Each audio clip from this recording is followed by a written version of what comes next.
بسم اللہ الرحمن الرحیم۔ بازار میں ایک کنیز عورت فروخت ہو رہی تھی۔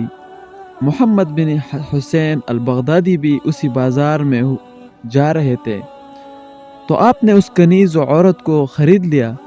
لوگوں نے کہا پاگل سی ہے، انہوں نے کہا ٹھیک ہے کوئی بات نہیں، اور گھر میں لے آئے۔ رات کو آدھی رات کے بعد آنکھ کھلی تو وہ لونڈی، وہ کنیز عورت مصلے پر بیٹھی آنکھوں سے آنسو بہا رہی تھی، رو رو کر سینہ گھٹ رہا تھا اور اللہ سے کہہ رہی تھی، اے اللہ وہ محبت جو تجھے مجھ سے ہے۔ حالانکہ کہنا تو یہ چاہیے تھا کہ اے اللہ وہ محبت جو مجھے تجھ سے ہے، لیکن اس نے اللہ سے ہاتھ اٹھا کر کہ اے اللہ وہ محبت جو تجھے مجھ سے ہے، میں اس کے واسطے تجھ سے سوال کرتی ہوں کہ محمد بن حسین البغدادی سن رہے تھے تو انہوں نے ٹوکا اور کہا، اے لڑکی کیا کہہ رہی ہو؟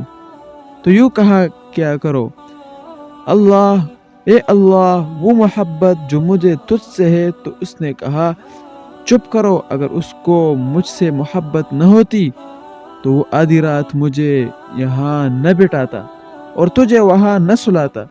اس کو مجھ سے محبت ہے تو اس نے مجھے میری نیند سے اٹھا کر مصلے پر کھڑا کر دیا۔ پھر کہنے لگی، اے اللہ اب تو تیری میری محبت کا راز فاش ہو گیا، لوگوں کو پتہ چل گیا کہ ہم محب اور محبوب ہیں۔ اے اللہ اب مجھے اپنے مثال دے دے، مجھے اپنا ملاپ دے دے، اپنے پاس بلا لے۔ چیخ چیخ کر آواز آئی اور جان نکل گئی تو فرماتے ہیں کہ مجھے بڑا غم ہوا۔